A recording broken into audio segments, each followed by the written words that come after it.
Evacuation.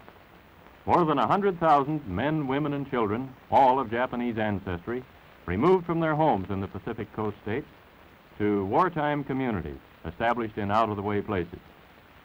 Their evacuation did not imply individual disloyalty, but was ordered to reduce a military hazard at a time when danger of invasion was great. Two-thirds of the evacuees are American citizens by right of birth.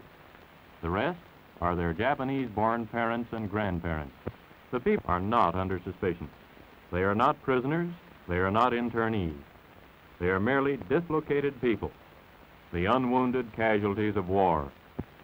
The time, spring and summer of 1942. The place, 10 different relocation centers in unsettled parts of California, Arizona, Utah, Idaho, Wyoming, Colorado, and Arkansas. The relocation centers are supervised by the War Relocation Authority, which assumed responsibility for the people after they had been evacuated and cared for temporarily by the Army. A relocation center, housing from 7,000 to 18,000 people. Barrack-type buildings divided into compartments. 12 or 14 residence buildings to a block. Each block provided with a mess hall, bathhouse, laundry building, and recreation hall. About 300 people to a block.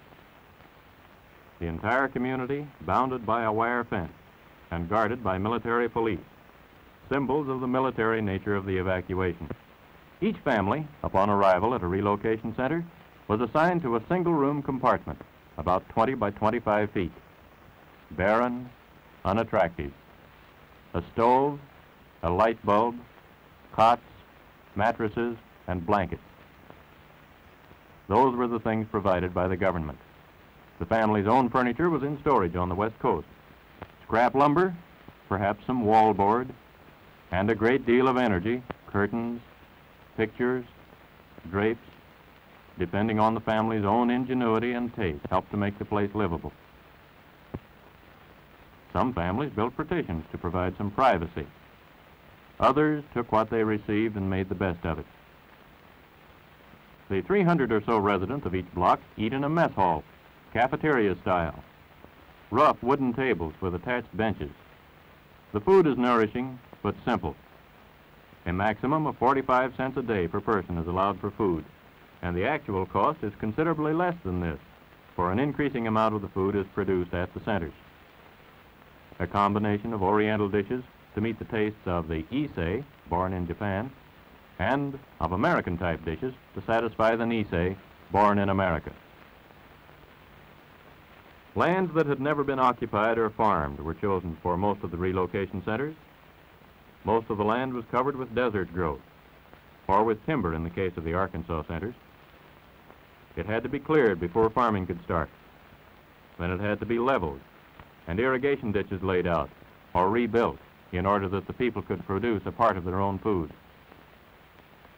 Then came the plowing and preparation of the soil and planting. A few of the centers had crops in 1942. In 1943, all of them. About half of the evacuated people were farm folk, skilled producers of vegetables, fruits, and other crops. They had made desert lands productive before, and around the relocation centers they could and did do it again by the application of hard work and water for irrigation. At the two centers in Arkansas, they have introduced Western-type irrigation and succeeded in producing vegetables in the heat of midsummer, when ordinary production methods are not successful. Tomatoes, peppers, cucumbers, corn, melons, and many other crops have been grown on land that a year or 2 years ago was unproductive. Food production is aimed at self-support for the relocation centers. It does not go onto the open market. From the field, it goes to the center warehouse. From there, it may go to the kitchen, or it may be shipped to other centers. The Arizona centers are most productive in winter. The others produce only in summer or fall, so vegetable crops are exchanged. Besides the workers engaged in farming, it takes many others to handle food, in the warehouses, in transportation, in the kitchens. To keep the rolling equipment, trucks, cars, and tractors in operation, it takes mechanics and machinists. Water mains have to be laid and repaired. Roads, sanitation systems, and buildings have to be maintained. At the Arkansas centers, the land is covered with trees, and the clearing process provides lumber for construction and firewood for heating. Those who work are paid. Wages by outside standards are low. $12 a month for beginners, $16 a month for most of the workers, and $19 for professional people such as doctors and others on skilled or difficult work.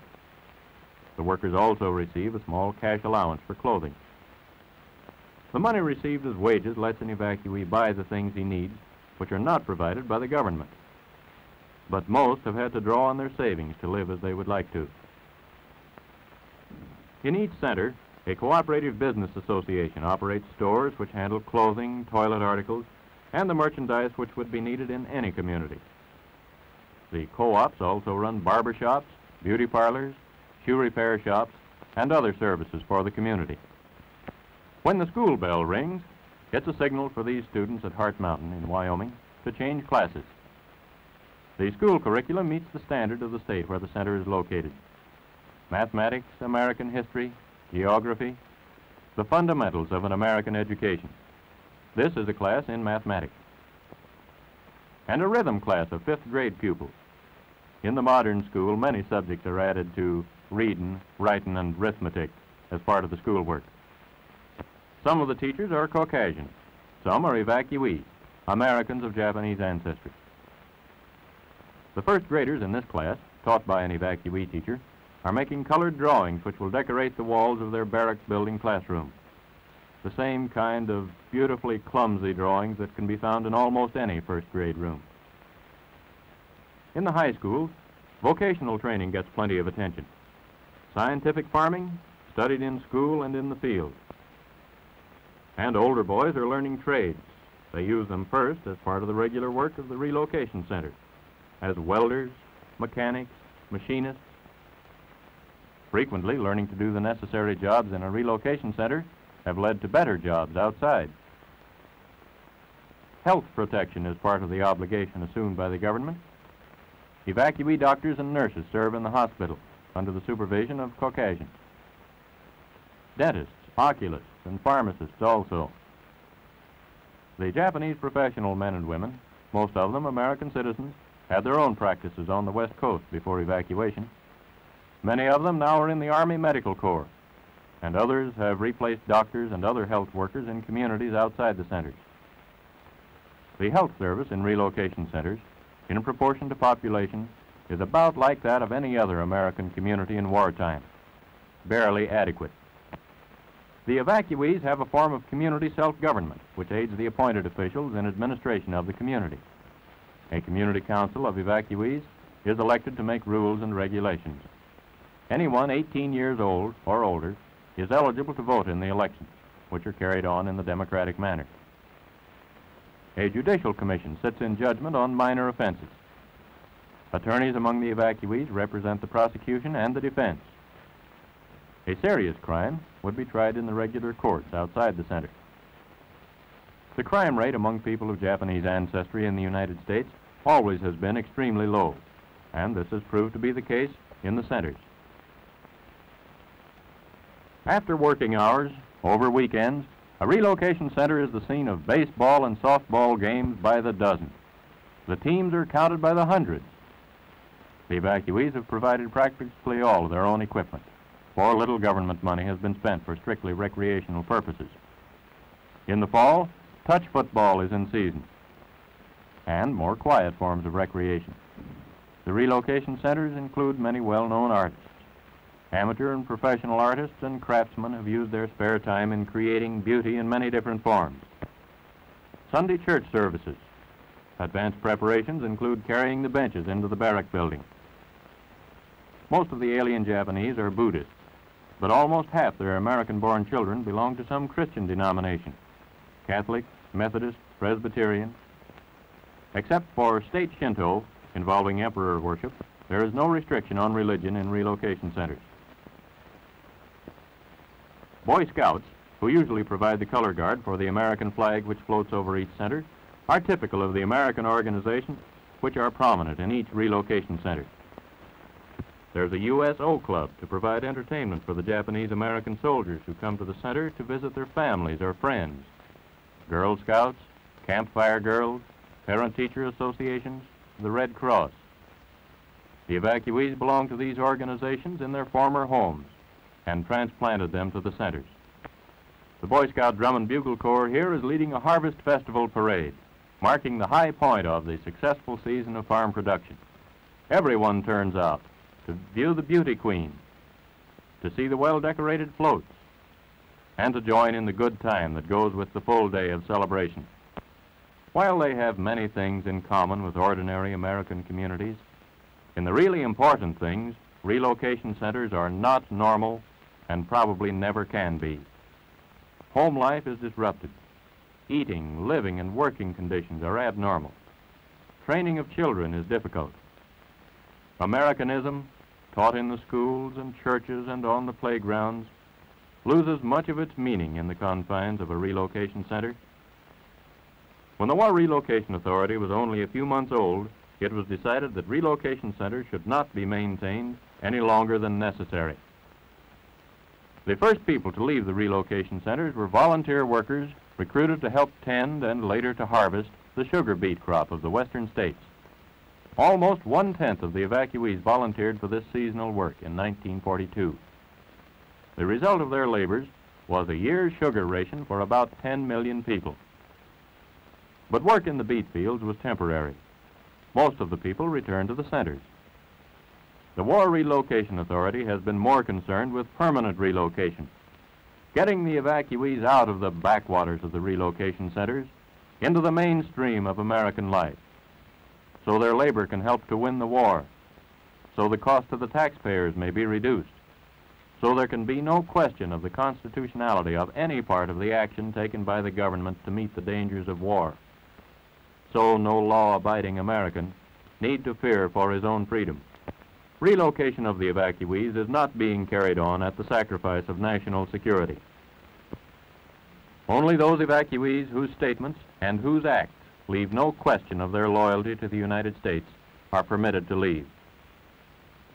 All information available from intelligence agencies is considered in determining whether or not each individual is eligible to leave. Those who are not eligible to leave have been moved to one center to live presumably for the duration of the war. The others, established as law-abiding aliens or loyal Americans, are free to go whenever they like. Thousands already have gone. Here are a few of them. Nobura Aramura is examining corn for insects in a field in Illinois. Kenneth Sugioka used to operate his own orchard in Hollister, California. Machine work was a hobby. Now it's his job. He's making precision parts for American bombers. Masako Takayoshi is assistant head nurse in a large hospital. She was a teaching supervisor of nurses in a Seattle hospital before evacuation. She has 3 brothers, all in the Army. The tractor driver here is Roy Himoto, who used to farm near Walnut Grove, California, and was evacuated to the Tule Lake Center. This young machinist has learned his trade since he relocated to Chicago, and his boss says he learned it well.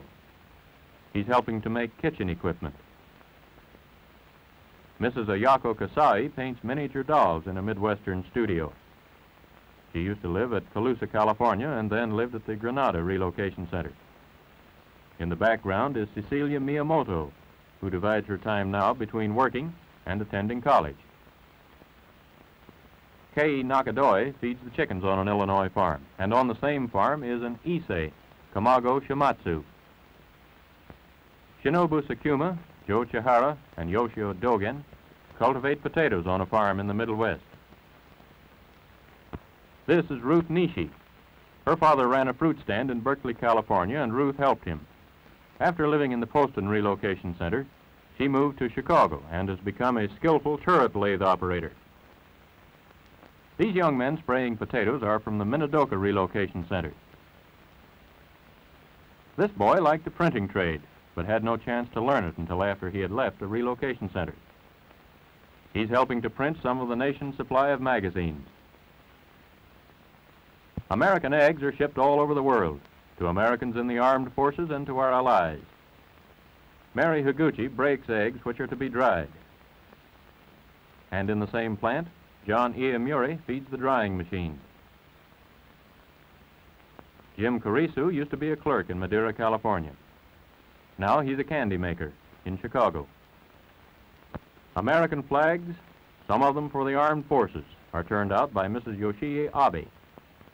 She hopes that one of the flags she makes someday may be carried in triumph down the streets of Tokyo. The produce business in Watsonville, California, used to be home to these boys.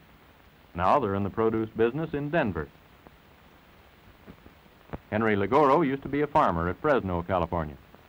From the Jerome Relocation Center, he moved to the Middle West to make marshmallows. Threshing oats in the Middle West is a new experience to Tet Shiota, who used to grow vegetables near Venice, California. An artificial leg doesn't interfere with the way he handles a pitchfork. This young fellow, operating a bookbinding machine, is typical of the evacuees who are adjusting to new communities, getting along with their employers, fellow workers, and neighbors, and finding satisfaction in becoming self-supporting once more. The Americanism of the great majority of America's Japanese finds its highest expression in the thousands who are in the United States Army. Almost half of them are in a Japanese-American combat team, created by order of the Secretary of War early in 1943. Some of the volunteers came from Hawaii, some from the eastern part of the United States mainland, where there was no mass evacuation. Hundreds of them volunteered while they were in relocation centers. Volunteered to fight against the militarism and oppression of Japan and Germany. They know what they're fighting against, and they know what they're fighting for. Their country, and for the American ideals that are part of their upbringing: democracy, freedom, equality of opportunity, regardless of race, creed, or ancestry.